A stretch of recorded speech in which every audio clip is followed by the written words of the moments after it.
I'm really happy to be presenting.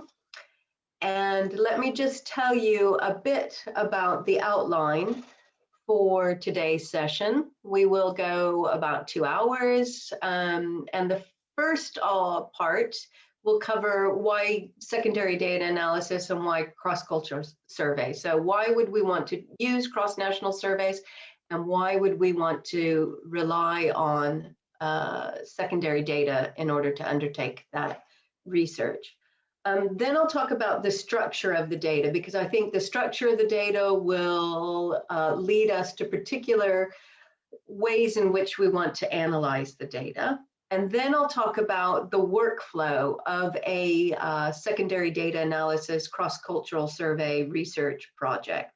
So about extracting the data, harmonizing the data, and then analyzing the data. We'll have a short break. I think it's between sections 2 or 3, but that's also an opportunity to discuss some of the opportunities and challenges of cross-cultural survey research. Okay, so what we'll do, cover challenges and also talk about different issues to be aware of when doing this type of research. And the seminar workshop is very much focused on practical advice. So practical advice at each of the steps that you would take when conducting cross-cultural survey research. And again, what we're doing is we're not creating cross-cultural surveys. What we're doing is relying on existing cross-cultural, cross-national surveys. I have some examples in Stata and in R, but this is very much a non-technical presentation. And what we won't do is I won't be covering multi-level analysis or other statistical techniques for analyzing these type of data. So if you've come expecting a workshop on how to do multi-level analysis, it's not what we will be doing. I won't be covering as well. I won't talk about visualizing these types of data and the different ways in which we could do that. So there won't be any live coding. We won't have a practical exercise with some data. So just if you came expecting that and that's what you wanted from this session, then you know, I won't be hurt if you decide at this point to leave. And we won't be covering the comparative method. So you know, different way, we won't delve specifically or in too much depth into why we are doing comparisons and too much about case selection, okay? But what I hope for you to take away is some motivation and some interest in using these cross-national surveys in your own research. And it could be that some of you have already done research using these cross-national surveys, and your reflections on some of the challenges and some of the opportunities would also be welcome.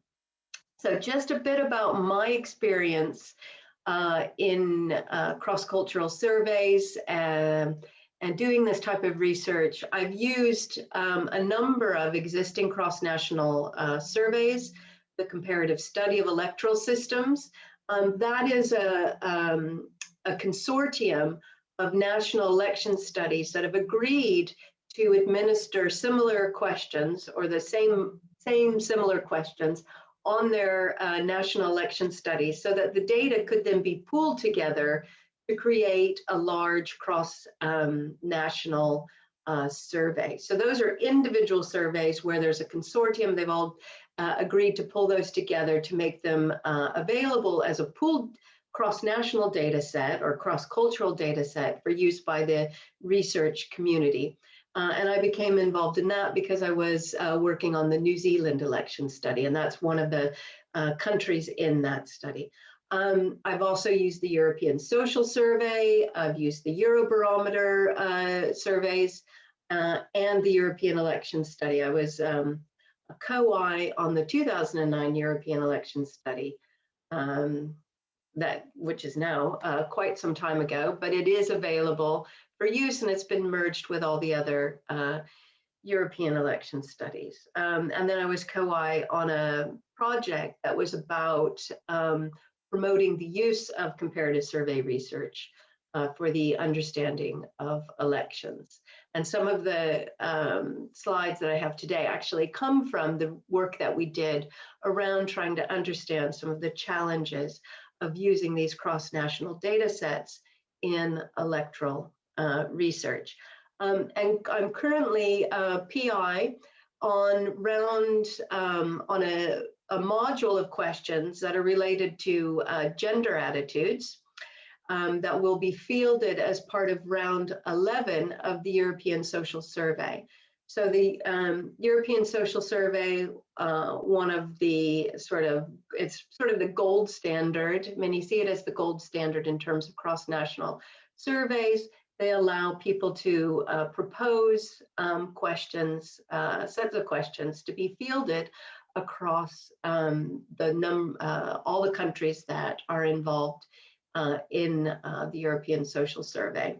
And that's a great opportunity for the research community to have access to this resource, not just in terms of data, but also in terms of collecting data.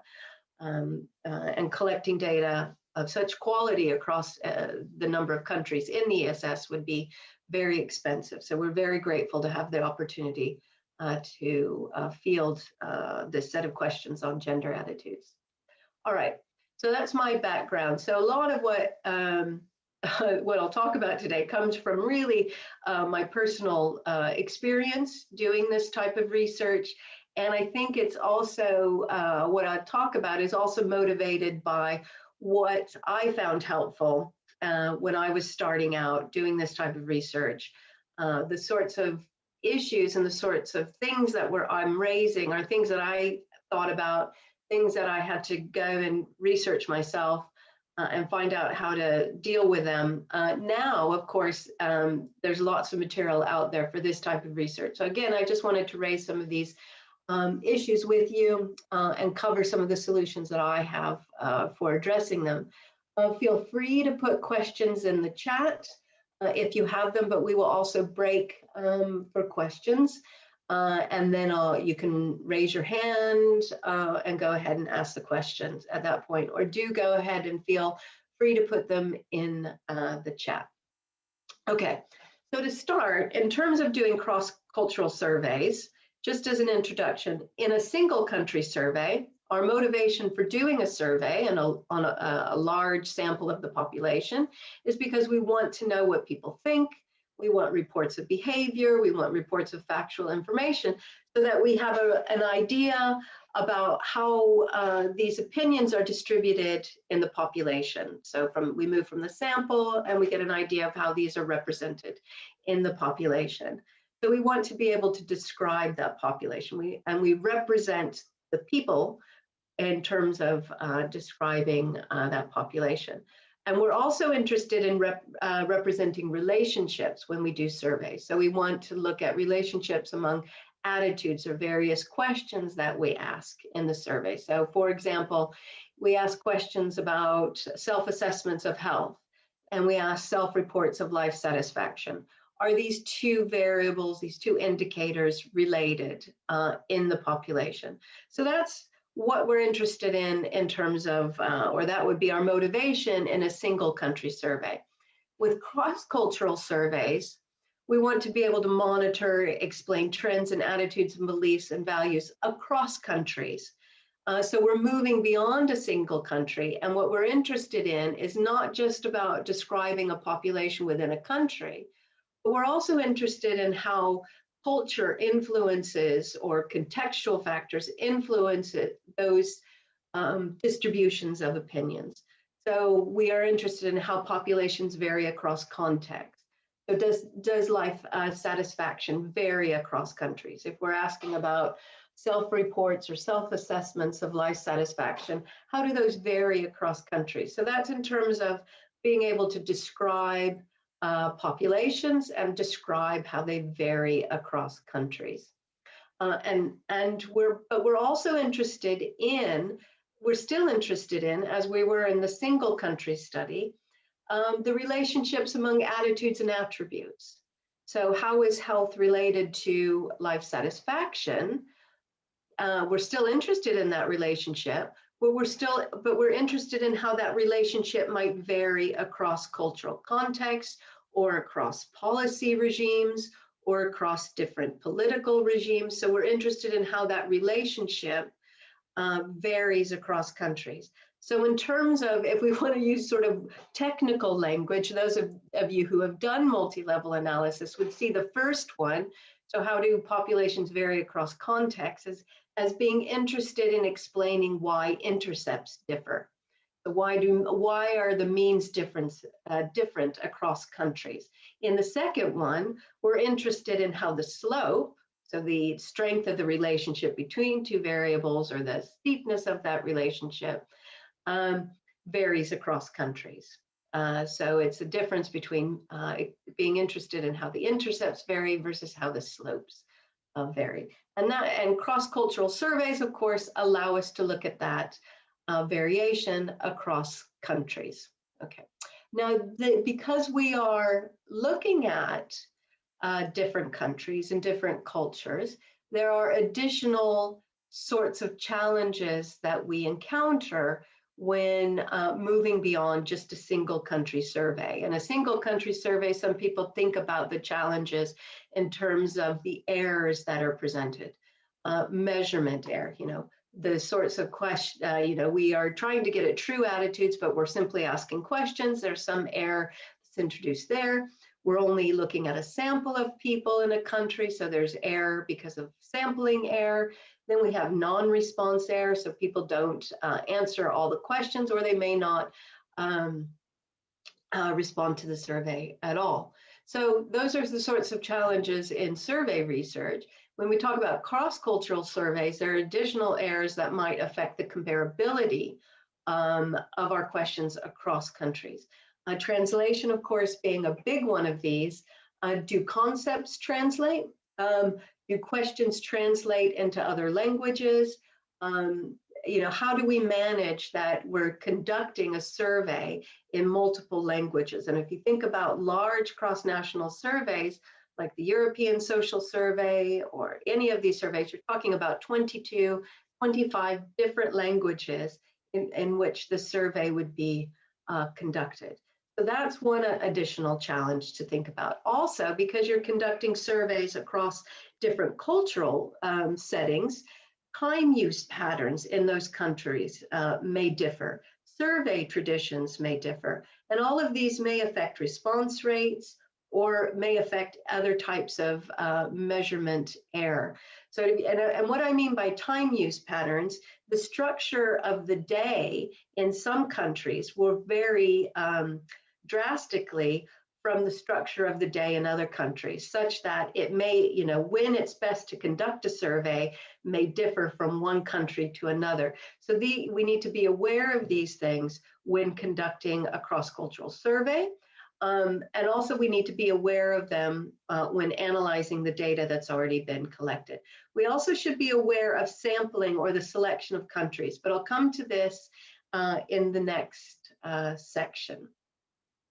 Okay, so in terms of challenges, I suggested in the earlier slide that our goal is to be able to make responses as comparable as possible across the surveys, such that the differences that we see in responses to the survey questions are due to real differences in people's attitudes or behaviors or opinions, and not due to errors that are produced by conducting cross-cultural surveys. Okay, so the question wording, the translation, or the time at which the data were conducted.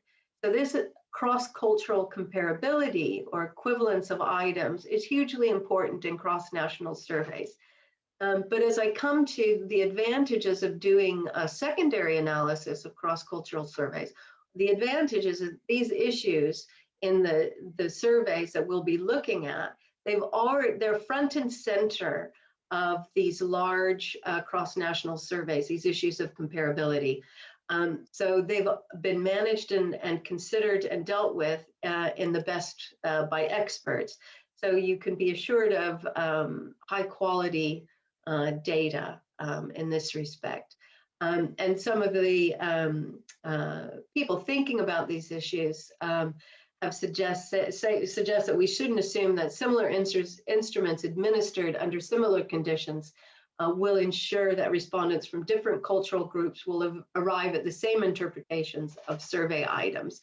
So that's just a note to ourselves that this issue of cross-cultural surveys and translations and timing of surveys and the conduct of surveys is hugely important. But again, as I said, the data that we've used that are using these issues are front and center in the design of the surveys. Okay, so those are considerations in terms of cross-cultural surveys. Now, we are talking about the secondary analysis of these cross-cultural surveys. And as I said, I'm a huge fan of secondary analysis of data. And there's, I think, two perspectives on this. One, why do this from the researcher perspective? Why repurpose existing data? You know, we're supposed to be doing original research. Can we do original research if we're repurposing existing data? But there's been a huge investment of time and resources that has gone into producing these community goods. And really, we can look at things like the European Social Survey or the World Values Surveys as community goods, and they are meant to be reused by the research community. That's why there's been such a huge investment of time and resources in them. They're meant to be reused by the research community. There are also large samples of high quality data, excellent documentation in most cases. Also, they enable us to do comparative research in different geographical and cultural contexts and to compare historical data because many of them go back many years with minimal travel. So we don't need to travel to these different countries in order to do research on them. Or to gain understanding of these people in these different countries. So in one sense, we could see it as really reducing the impact, our carbon footprint. Also, it'd be impossible to travel back in time to collect these data. So I think that's a huge advantage of using these types of data. The Eurobarometer data go back to the 1970s. World Values Surveys goes back to the 1980s. So if you're interested in taking this sort of a longitudinal historical approach, it's absolutely necessary that we use these types of data. I also think it allows us to open up interesting, meaningful, and original research opportunities because of this. Some would say that there are no ethical considerations. Another advantage of using secondary data is there are no ethical considerations. Well, I would think that it's not that the ethical considerations are absent, it's simply that informed consent should have already been obtained by the organization that collected the data, but as responsible researchers, we should check that actually informed consent was obtained, appropriate information sheets were used, and also that respondents have agreed that their data would be used in this secondary way. So I wouldn't agree with others who say there are no ethical considerations. I just think that there are different ethical considerations, but we should always think about them when undertaking any type of research. And also from the respondent perspective, it reduces the burden on them. Imagine that we had to, every time we wanted to undertake a research survey that required a survey, that we had to go out, collect a new sample, ask people to participate in a survey. So in this way, we're reusing data, it reduces the burden on the respondent. Also, some of these surveys are able to get at inaccessible populations, and we would not want to go back to vulnerable populations again and again. From the respondent perspective, it reduces burdens. It also maximizes the contribution that their participation in the research can make. Imagine that you as a respondent in one of these surveys one of the reasons that might motivate you to do the survey is that you are contributing to research. So just think about how far that contribution goes if the data are used and reused by researchers. Okay, they also benefit from reduced travel of researchers as well. So that's from the respondent perspectives, the benefits of secondary analysis. Okay, so that's just to give you an introduction to what we're trying to do when we do comparative survey research, what's different about it from single country research, and what are the advantages and disadvantages or advantages of secondary data analysis of large cross-national surveys. Okay, so now we'll move to the structure of the data. And I think this is important to do initially so that we have an understanding of actually what we're talking about in terms of cross-cultural surveys, because I think then it illustrates some of the potential of what you can do with cross-cultural surveys. So let's just spend a bit of time talking about the multi-level data structure. And this might be a term, of course, that's familiar to you. And that is just to recognize that there are multiple levels of analysis or multiple levels of data in these cross-national surveys. Each level consists of distinct units of analysis, and generally we think of in cross-cultural survey or cross-national survey, we think of a two-level structure. And so the unit from the lowest level, or level 1 units, or sometimes referred to as the micro level, are nested within units from a higher level of analysis, a level 2 unit or a macro level. And then possibly you could even think about years or the time period as another level. So you're moving from the lowest level of analysis in the surveys, it's individual respondents at the micro level, at level 1, and these are nested within countries, the higher level analysis, the level 2 unit, or the macro level. And then with longitudinal data, over time data, these are nested within country years. And you have a time series design or time series type of data. So the data are clustered, they're hierarchical, they're multi-level respondents nested within countries, respondents nested within countries within time periods or waves of the survey or years of the survey. Okay, and this might look something like this, where you have your respondents in a country and you have a number of countries. Okay, so this is just to think about the data visually in terms of its multi-level or hierarchical structure. You could also think of this structure being repeated in different waves of a survey or different years of a survey.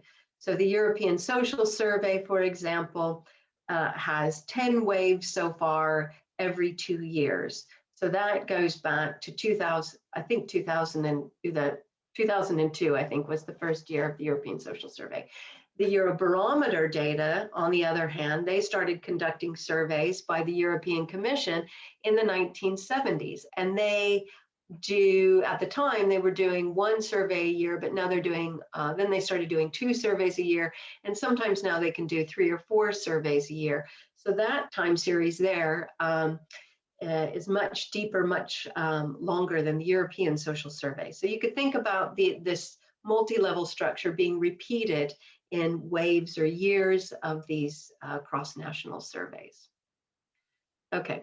Oh, and one thing I should say is that I assumed, and I've sort of skipped over this part, I assumed that you all had a chance to look at the link that I gave you for the resources, and that came around a week ago in advance. So Jude, if you're there and you have, oh, actually, let me put that in case someone missed it, because I assumed that everybody would have seen it and it would have identified the large cross-national surveys that we're talking about.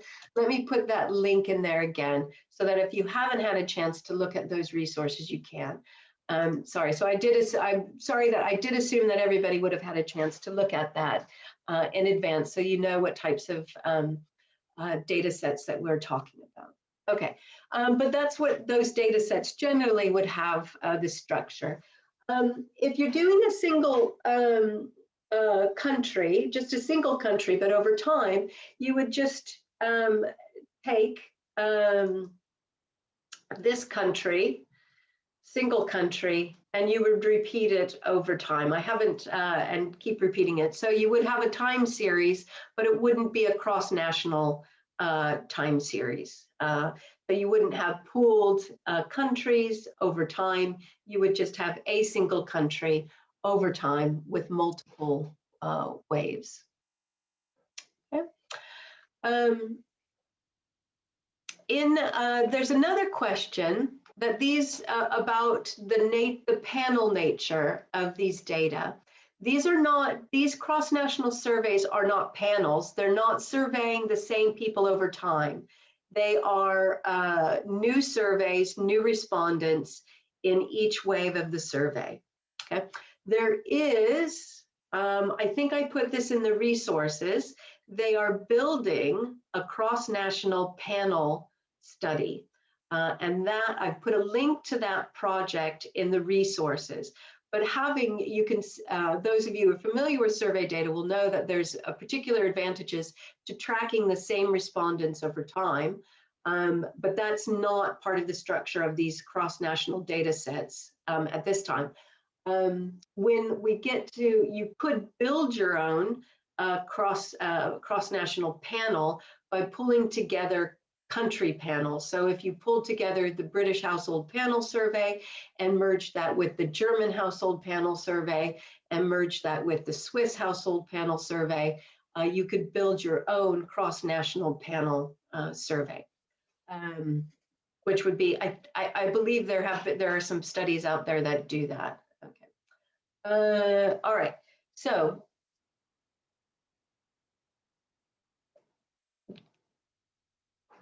again, to go back to the data structure, so we're talking about two levels of sampling. We're talking about the individual level, random sample, multi-stage sampling. We're sort of very probably familiar with that, that level 1 sampling of drawing respondents to a survey. You know, as I said, it can be a multi-stage sample, depending on how you're doing it. Everyone theoretically has an equal chance of being drawn into that sample from the population. Now, in cross-national surveys, we're also talking about a level 2 sample, and that is the sample of countries. Okay, and you could also consider the time period if you want to as another element of the sample. But for now, we'll focus on level 2 and the sample of countries. Okay, it's not. As I said, I would talk about this as one of the challenges. The sample, I've just put a slide here about the sample of countries or the number of countries in each of the large cross-national surveys that I put on the list of resources. And so these are the sample sizes of each of these cross-national surveys, not in terms of individual respondents, but in terms of the countries. Okay, so these cross-national surveys would have had a level 1 sample where they draw in a sample from the population to answer the questions. But there's also this second stage of selecting which countries are in at level 2. Now, you could see that some of them would be sort of population samples. So when you talk about the Afrobarometer, in there, it's the entire population of countries on the African continent. In the European election study, it's every country that would have held a European election in that year. Less clear are cross-national surveys like the World Values Survey. How does a country become part of the sample of countries in the World Values Survey, or the comparative study of electoral systems, or the International Social Survey Program, or the European Social Survey for that matter? How do you become a country in one of those large cross-national projects. And each of those ones that I just mentioned has sort of their own way, their own selection criteria of becoming a country or a part of that sample. But it is not a random sample. It is not by any means are countries randomly selected to become part of these large cross-national projects. So this is, again, to show you the number of countries in each of these projects. 100, and this was, I last counted these quite a while ago, so I think it's 2014. So you can imagine, I think there's been a tremendous growth in the last couple of years in the number of countries represented in these surveys, particularly in the European Social Survey and the CSES. So over 100 of the over 200 countries in the Freedom House Index of Countries, over 124 are now present in one of these cross-national surveys. So even if you were interested in doing a single country study, one of them would be would be represented in these, at least have a good chance of being represented in one of these surveys. Okay, so again, not random samples at level 2. These are not probability samples of countries. They're purposive, convenience, or as I said, they may represent the entire population if it's a defined sample like the European election study or the Afrobarometer or the Latin barometer. So there's a lot of that's been focused, a lot of thinking that's been focused on what happens if you don't have this idea, or if this assumption of exchangeability is violated, meaning that you can take one country in and put one country back in, and it won't make any difference to the results, because it's bound to be that the countries that you end up with will have some impact on the results that you get. So that assumption of exchangeability, which you have at the individual level, is violated. So that's sort of an idea about country selection, but also some are concerned about the number of countries in your analysis for something like a multi-level analysis. And some people go by a general rule of thumb that having 20 to 25 countries or level 2 units, 20 to 25 level 2 units is about reasonable. And you can see that many of these cross-national surveys have 20 to 25 countries in them. And also, if you are adding time as an element here, you'll have many, many country years in your sample. Okay. So people are concerned about the number of level 2 units, and they're also concerned about the purpose of sample and that it's not a probability sample at level 2. Though Snyder's, I put his recommendation here, he says that having a non-probability sample at level 2 is not really a problem if the factors that are related to the outcome that you're studying are unrelated to the selection of the study. Now that's that in itself, you know, you have to think about, you know, is the reason the countries that I'm interested in, what I'm interested in explaining, is it unrelated that they be involved in the or part of the sample of countries, and also not be affecting the outcome of interest. So he says it's fine if you can plausibly make that that argument. And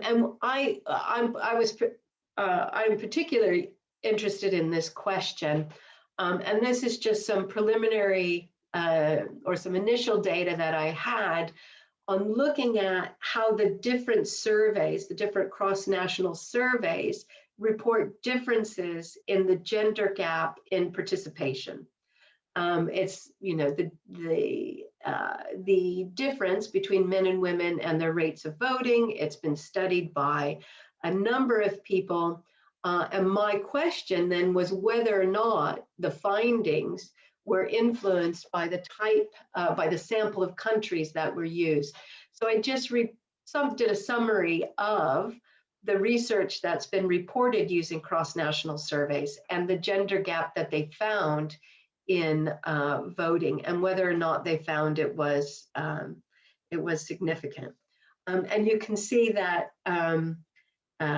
to a large extent, there are non-significant findings, and these are mostly coming from the comparative survey of electoral systems. When you use other surveys, they find significant effects that either suggest women are less likely to participate, and that's from the World Values Survey and the European Values Survey. But if you focus on the Latin American barometer, which is reported here, you see that women are more likely to participate. So this is just to suggest that this idea of case selection at level 2 is something that we should think about when doing our research. It doesn't mean that we can't use these countries. It's just something that we should think about in the process. Okay. So to move on to move beyond sort of the structure of the data and why we use these sorts of data, and to talk more about the actual way in which we work with the data, I want to talk about now the workflow for secondary data analysis, and to talk about then what we would do at each of these stages with some practical examples of how we do that, okay? So I want to cover what I would see as the workflow for a comparative cross-national research project where you're using secondary data, okay? So this is what I see as the workflow. So there's, at the first stage, we work on extracting and discovering the data. So discovering and downloading the data. So that's extracting the data. The next, at the next stage, we work on processing and transforming the data. So getting it ready to analyze. And at this stage, what we're thinking about is making sure that we have the same scales across each country, across all respondents. What do we do with non-responses? What do we do with missing data? We're also at this stage thinking about how we pull together different countries or different years, how we link those, and then how we would link contextual data or aggregate data to our surveys. So those are the things that I'm thinking about in terms of the next stage of processing and transforming data. Then finally, we get to the analysis stage. And here, one of the questions that we would want to ask is about weights and weights that we would use in the analysis, and then different ways in which we could analyze the data. And as the final bit of the workflow, I've put the not to forget to reference or to cite the data. Okay, so these again are the stages of, as I see them, of the workflow in a project like this. Okay, and I think it's important, I've put this tip down there, is to keep track of this workflow in your code. Okay, so when you're writing code that discovers, that downloads data, or that integrates or harmonizes, keep track of what you're doing and keep track of the different stages of the workflow in your code. Now, I'm great at giving this advice, less great at keeping that advice, but I think it's still okay for me to give it. I was able to find, going back and looking at, for some of the code to use as examples, I was able to find it because I had done enough annotation of my code and enough, I had kept track of it in a way that I could go back and look at it. Okay, but that's one of my top tips. Okay, so in terms of discovering data, on the link to the Google Sheet, I gave you databases, archives that you could look at to discover different surveys you could use, different questions that you could use, and different countries. And we already saw the list of how many countries are actually covered in these cross-national databases. I think one place to go for searching for keywords or being able to search for questions, because I think, you know, I have a general knowledge of what cross-national surveys are out there. What I'm less sure of, and I know which databases to go to, what I'm less sure of is which questions are available. And so I put here a link to my favorite archive or database for finding questions, which is the GASIS archive. And this is a data portal that allows you to analyze all the data that they have archived in GASIS. And they have a lot. They have all the Eurobarometer.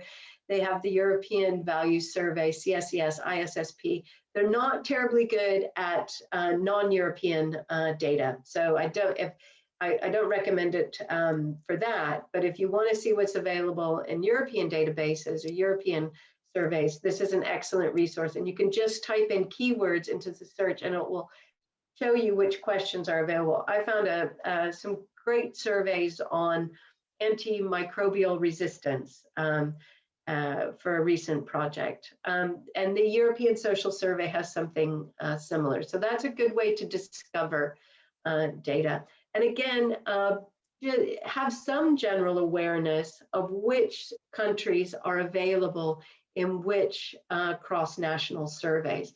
And you'll have to go to their websites and their platforms to find their questionnaires, to find which questions are actually available, which years the surveys have been conducted, etc. So in some cases, you do have to actually visit the platform in order to discover the sorts of questions that they have available. Okay, so after finding data that are available, the next stage would be to download and access the data. And while you're downloading it, and thinking about downloading the data, please be aware of the conditions of use. This is, again, I think, important in terms of ethical considerations. It's also important in terms of recognizing the contribution of these sorts of data to the research process. And within the conditions of use, you'll see things like, in order to download these data, you have to reference it, or you have to create an account on our platform in order to download the data, or you have to ensure that the data are for research purposes, and that you won't be using the data for commercial purposes. So make sure you read those conditions of use carefully. That's your ethical responsibility, to read those conditions of use before downloading the data.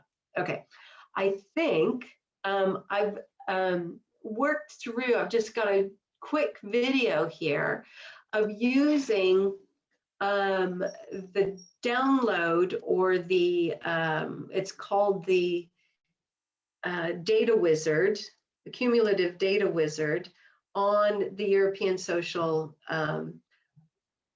website. And you can see that in order to download or to use their cumulative data wizard, you need an account. So you need to set up an account. Here, I'm clicking through all of the available questions and selecting just the questions that I want. So in terms of using this, I don't have to download the entire data set. I can just select the variables that I want to use, and I can scroll through all the ones that are available. It will also distinguish ones that are country-specific variables or standard variables. Then once I select the variables, I can go over and I can choose which waves of the survey I want, or which rounds of the survey I want, which countries that I want. But I'm a large N comparative researcher. I would want all of the waves and all of the countries, but that may not be the case for everyone. You may want to select different countries or different waves in order to use, but you can do that in this tool, and it should be downloading the data. Well, I think it's, oh, there we go. Selecting all, and then you see on this, you can download it in different formats, SPSS data or CSV. CSV if you want to read it into R, but then you can download it. So I think this is a really fantastic tool that the European Social Survey have created to make the data usable for researchers. Okay, so you can download the data, And I've downloaded it in CSV format. And you can see it downloads into your download, and it downloads it in a zip file. And one of the things that I think is great about this tool on the European Social Survey is it gives you a code book of the data that you've downloaded in addition to the actual data. So that's a really handy feature of this platform that the European Social Survey has created for the use. This is what the CSV file looks like that I downloaded. That's the actual data. And you can imagine how enormous this data file is. I haven't downloaded a whole lot of variables. I just selected trust in politicians and gender as my variable. And then it's given me the round of the survey. It's giving me the weights, the country name, etc. And the production date of the actual data itself, not when it was collected, that would be the round, but when the data was put together. And this is an enormous file because you have 30 countries over 9 waves at this point. So it's an enormous file, and I've only downloaded 2 actual questions that were asked, trust in politicians and gender, but it's an enormous data file. And as I said, it comes with a nice code book that they've put together that has all sorts of information about the study and about the variables that were that you've downloaded in the file. There's the country and the country codes, the categories of the variables as you get down, the different weights that have been downloaded as well. And down further is, the values and categories for the questions, trust in politicians, and then the code of the sex of the respondent. So that's really handy tool that the European Social Survey has. The next stage, once you've downloaded the data, of course, is to import the data into R or into any other sort of package that you might be using. And this is just some simple code to look at or to import the CSV file into R and to look at the first 6 rows of data. And here you can see again, it's those two, the last 2 variables there are trust in politicians and gender that have been downloaded. The rest are sort of weights or administrative variables that are necessary in order to analyze the data. It's important to know which country and which year the responses are with. So it's crucial that those variables are always in your data set. The country, the year in which the data were collected, if you have over time data, and then an individual level respondent ID. And all of those are in the data automatically when you download them from the European Social Survey. Okay, so now I've done that on the website, on the European Social Survey website. There are additional ways in which you can manage this stage of the workflow in terms of downloading the data.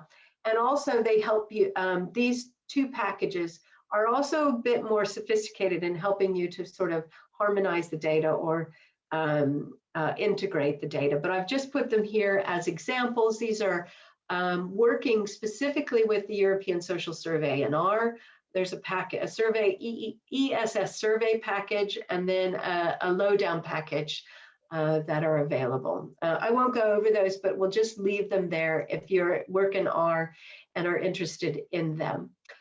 So the ESS, really, really simple to download a cumulative data file of just the variables that you want.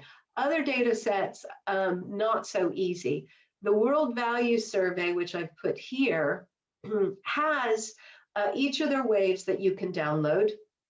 And if you want a particular wave and you want specific countries of those, you would download the wave and just select out the countries that you wanted. I have some simple code how to do that on the next slide.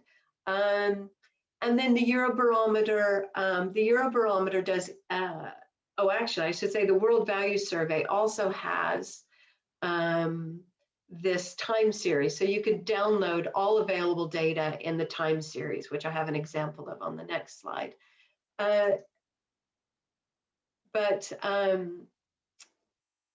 Eurobarometer, you have to download, if you wanted to, you have to download individual files for each survey.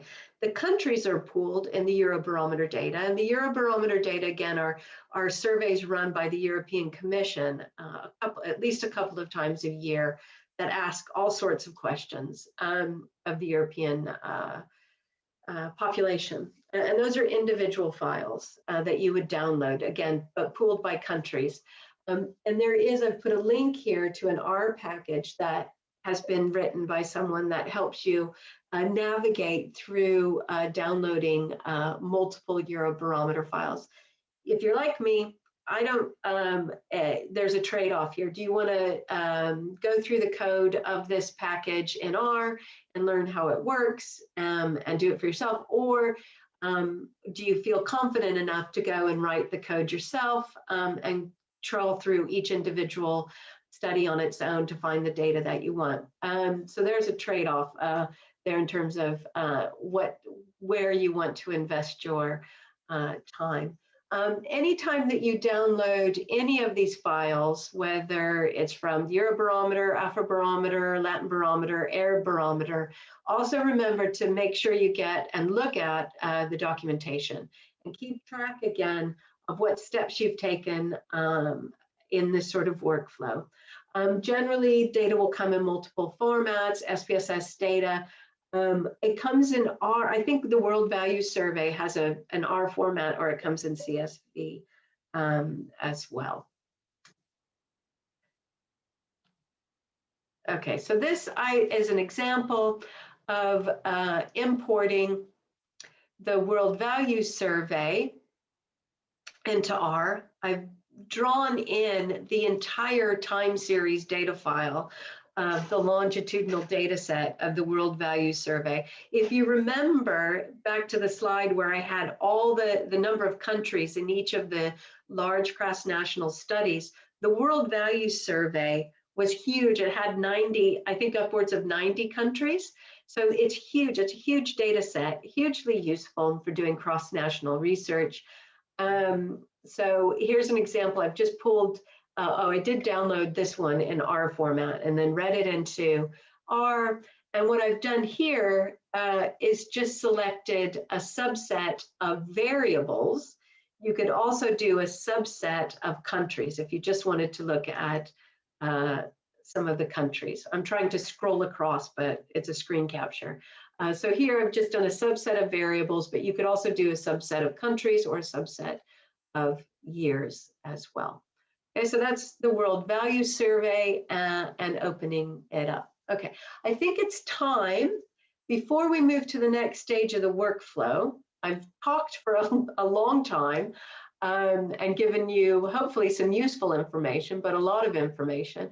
What I'd like to do now is just pause for a minute and we can stop recording, Jude, and I'll carry on with that. Okay. In terms of the workflow, we talked about discovering, downloading the data.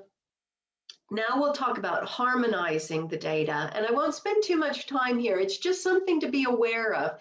And that's that in some of the cross-national surveys, you may end up with different scales. It's the same question, but the scales will be different in different countries.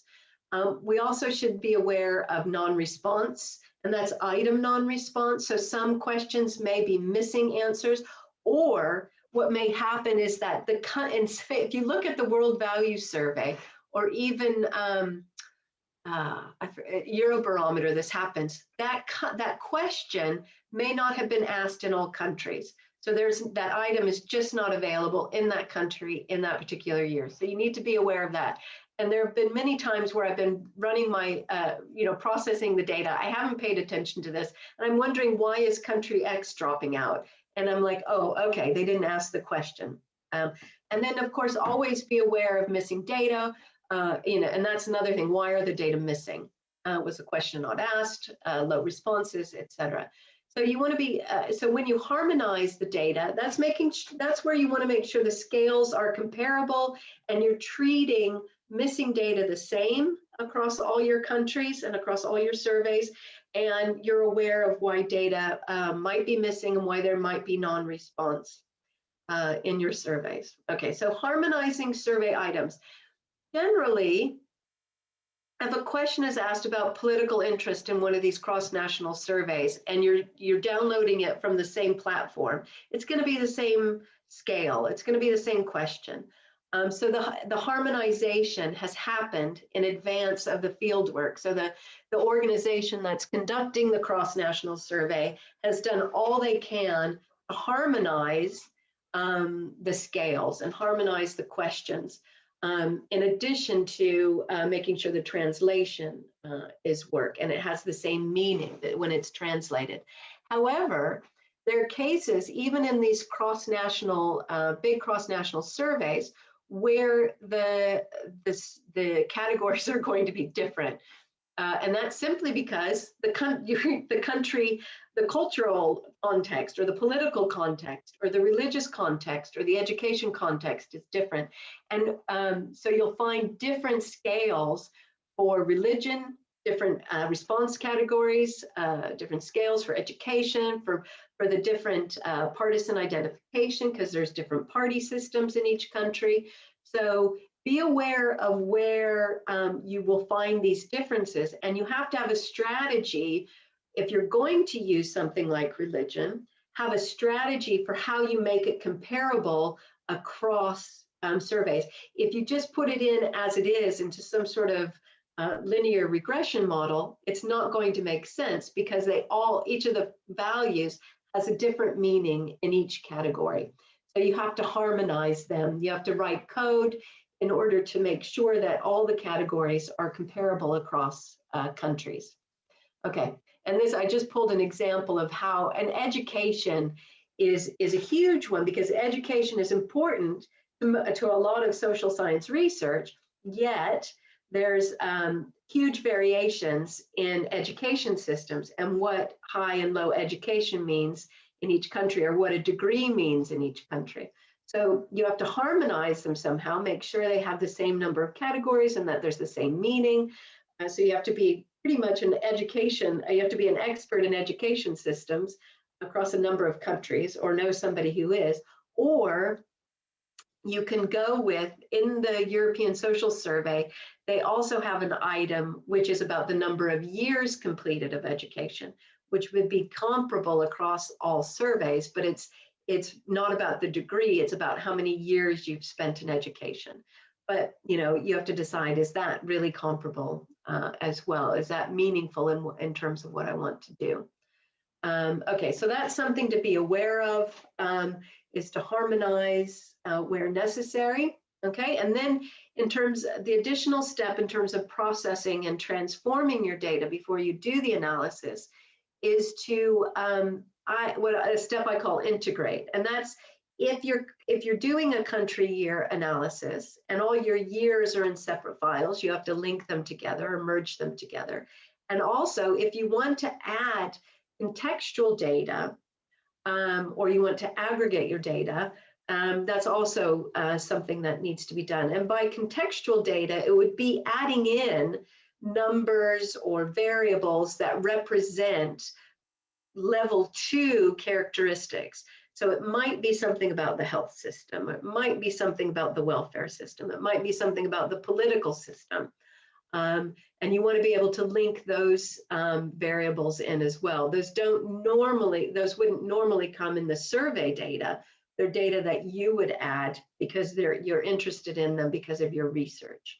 Okay, so I'll go over that step now. So integrating data, as we've gone through already, the European Social Survey and the World Values Survey, very handy because all the data are integrated in countries and years, and you could download one big file.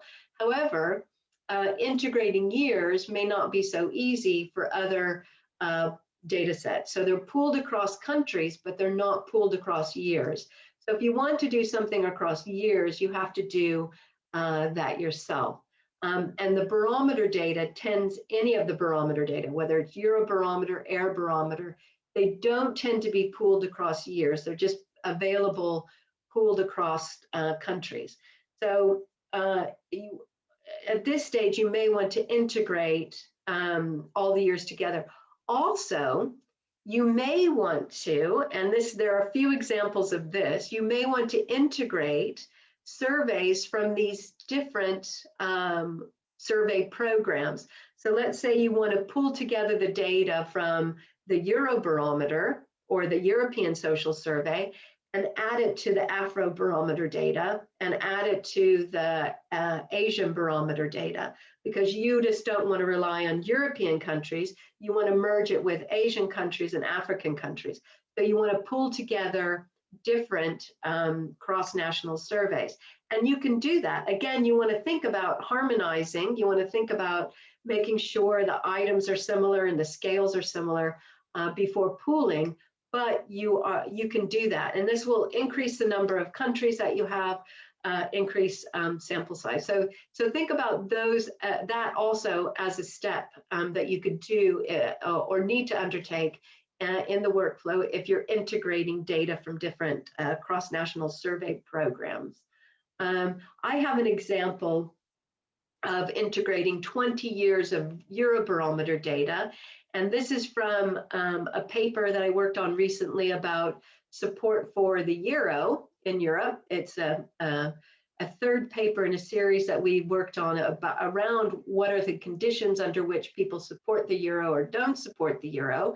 And we're always interested in macro level indicators and how the actual state of the economy may influence people's perceptions of the euro and the common currency in Europe. And of course, the financial crisis and the Great Depression was a huge impact on people's support for the common currency. So we investigated this in this paper by pulling together 20 years of Eurobarometer data.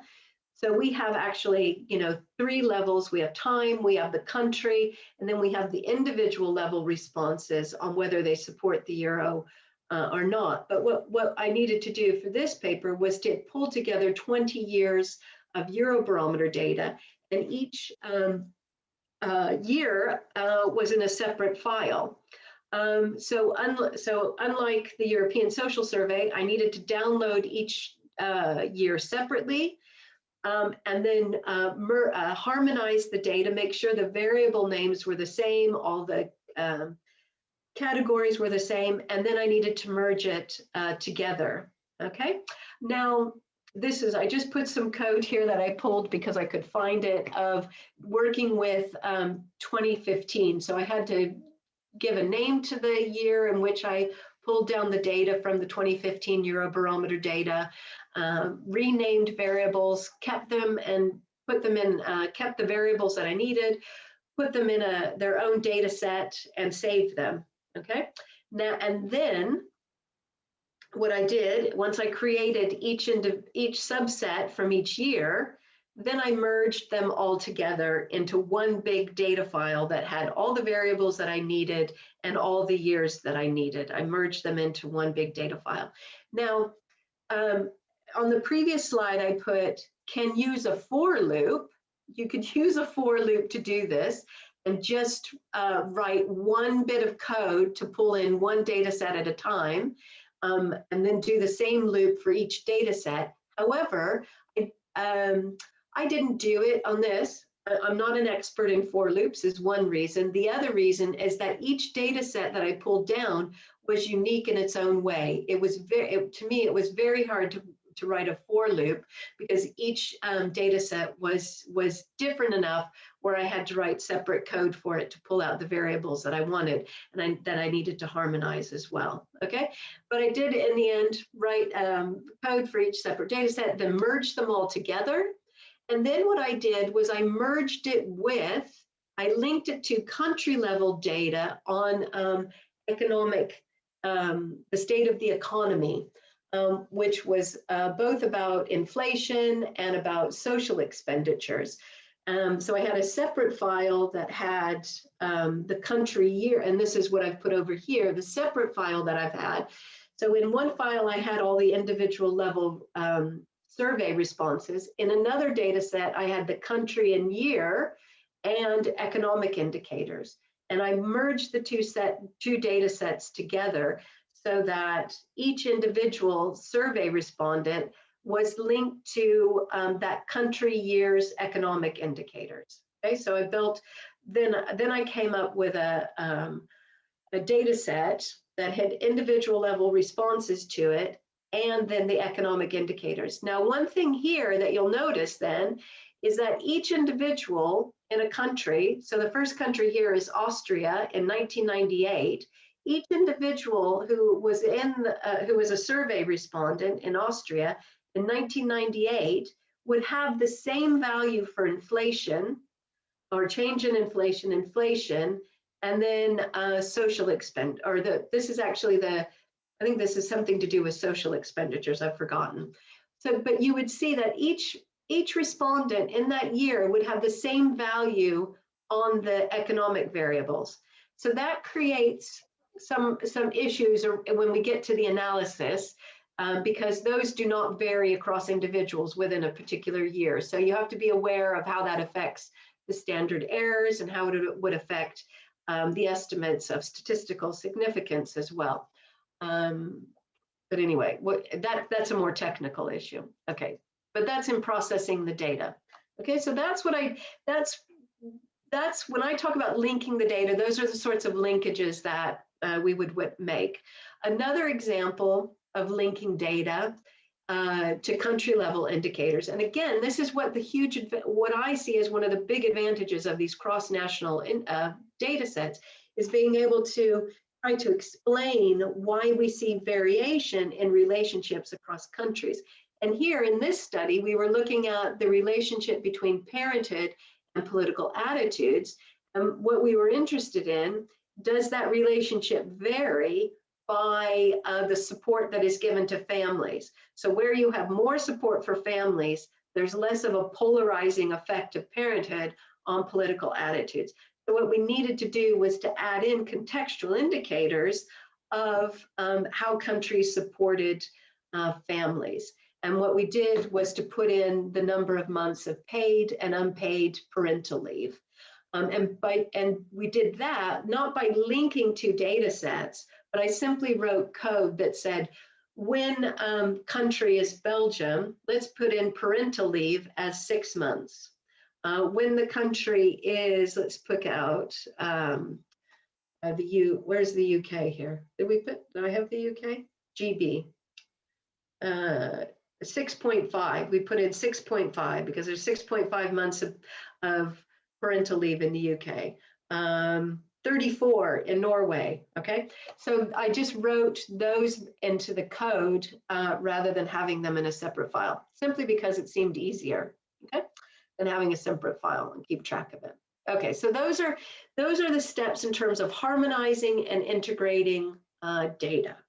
Now, once you've harmonized, once you've integrated your individual and macro level or level 1, level 2 data, you have a data set, it's all clean and ready to use, then you can make decisions about whether to weight the data or not.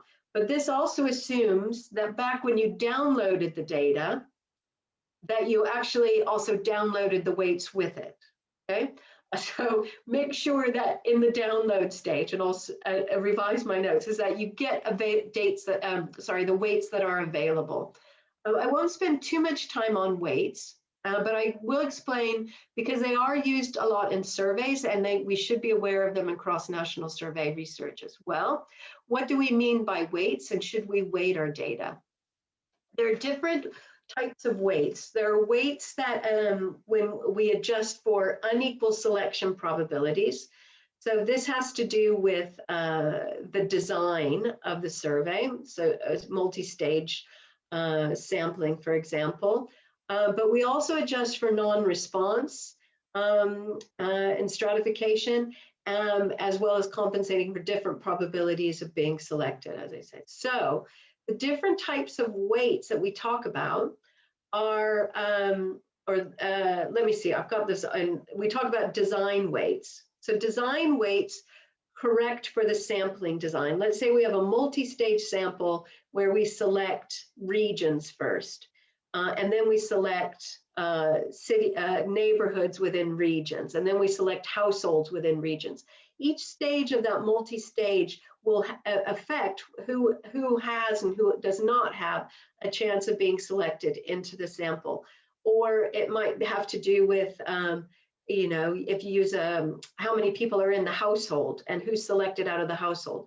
So those are when we create weights for that, those are design weights. Then post-stratification weights are weights where those are done after we've selected our sample and after we've done our survey. If we notice that we have more people with higher education than low education than is represented in the population, we need to use post-stratification weights to ensure that our sample, in terms of known characteristics like education, gender, age, region, that it matches the population characteristics. So we can create those post-stratification weights. Also in cross-national surveys, they talk about population weights, because we generally in these cross-national surveys, you take about 1,000 people or 1,500 people in your sample. But 1,000 people in a country of a survey of 60 million, they say is different than a sample of 1,000 people from a survey, 1,000 people in a country that has 5 million people. And if you give, and if you if you don't weight them, then you know, those samples will be treated equally if you're looking at Europe as a whole, for example. So they suggest using population weights. If you're looking at Europe as a whole or Africa as a whole, I think these population weights may be important. But if you're not, if you're trying to look at variations across countries, I don't think these population weights are so important. Okay, but those are just, you know, those are the different weights. There's an analysis weight in the European Social Survey, which combines a population and a post-stratification weight. The ESS recommends using this analysis weight when you use their data. I would say when you're deciding whether to weight or not, read through the documentation. What are the weights available? What does the organization recommend in terms of a weight? Okay. These will adjust means and proportions. Good for descriptive data. Is it important for inferential statistics? Yes or no? You know, I think this is where you need to investigate, need to make a decision.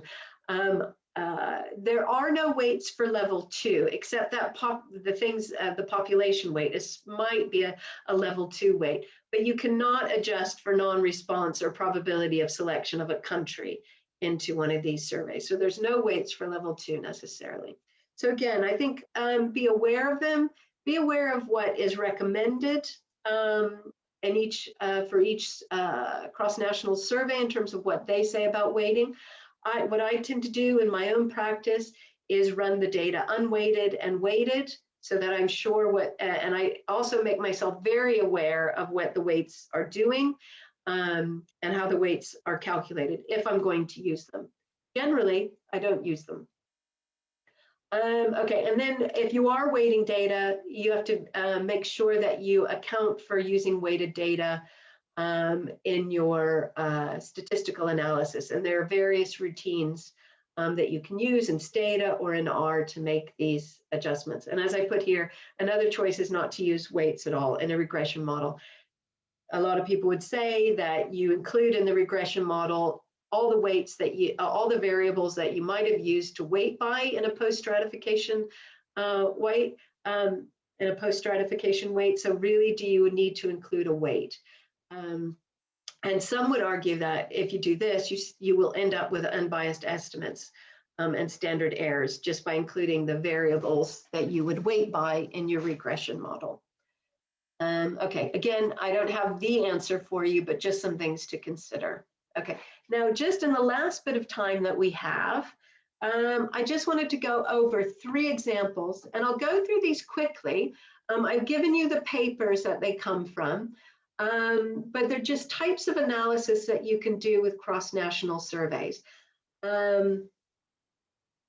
and to wait or not to wait. Sorry, that should have gone in the previous one. I need to fix that. But we'll go over a multi-level analysis example, contextual, and then an aggregate example of analysis. And they'll draw on the two examples that I gave before, the euro, the public support for the euro, and the impact of parenthood on political attitudes about the welfare state. And then I have another example of an aggregate survey. Okay, so let me go through those examples of different types of analysis that you can do and why we do them. And again, to go back to why these cross-national data are so useful and why contextual effects are so important. As you would know, as social scientists, that group membership plays a big part in what we do: in-group, out-group behavior, neighborhood effects, policy feedback, whereas policy is a part of the context. It's not a part, individuals exist within particular policy systems. We exist within political systems, particular education systems, health systems. All of these are important to how we behave and the attitudes that we develop, or the dynamics of those attitudes. So it's important to identify what these contextual effects might be, what might be indicators for these contextual effects or indicators for groups. And of course, the main group that we're sort of interested in here is the country as a group. So we want to understand, again, to come back to that question that was asked about variation in means and variations in the relationships between variables. And we want to understand what contextual variables might explain these differences. So one way, the previous example that I gave you about the public support for the euro was to a context that we were interested in, because we were looking at 20 years, is pre and post the financial crisis, or pre and post austerity in Europe. Did attitudes change because of that change in the context? We were also interested in country level context, the difference between new euro countries and old euro countries. So those countries that had adopted the euro more recently. And then at the individual level, we were interested in gender differences in support for the euro, and generational differences, because we argued that people who were came of age when the euro was part of the common currency, just was the currency, would have a different view than those people who were socialized or when the currency didn't exist. So we hypothesized a generational effect there. So in this sense, it became very complicated to look at in terms of all these different contextual effects, a time effect. So one of the ways that we decided to visualize was to visualize these differences in terms of time trends, pre and post. We used 2008 as a demarcating point, pre and post austerity, financial crisis. Then we've divided it into generations. So we've got a post-Euro generation, people who are 70 years, who were socialized at the time of European Monetary Union around World War II. Those who are socialized, who are a different age at the socialized during the Schuman Declaration, et cetera. So we've built these political generations and then look at the analysis then. And these are old Euro area countries. So those who have had the euro, the actual physical currency, longer. So we visualized it this way. And again, this is representing macro level 2 factors, time, as well as individual level attitudes. And then we've done a similar thing with new European countries. So this is a way of visualizing the data and interrogating the data before we move to any sort of multi-level regression model, is to look at the data this way. And that again is because we're looking at many different contextual levels, time, and new and old countries, and then we're looking at individual attitudes as well. So that's one example of analysis that could be done. And again, you can see we took 20 years of data and basically have put them into these two figures. to look at these relationships. The second example, again, to go back to this idea of parenthood and political attitudes, where we linked welfare attitudes to parenthood, and whether or not mothers or fathers, whether there's a bigger divide between mothers and fathers on welfare attitude than there are between non-parents, and whether or not support for families makes a difference. I showed you how we constructed the data for that, and what we ran there was a multi-level mixed effects model where we let the intercepts or the means vary across countries, and then we looked at how the parental leave in months affected the impact of parenthood on attitudes about traditional values, government responsibility scale, or childcare responsibilities.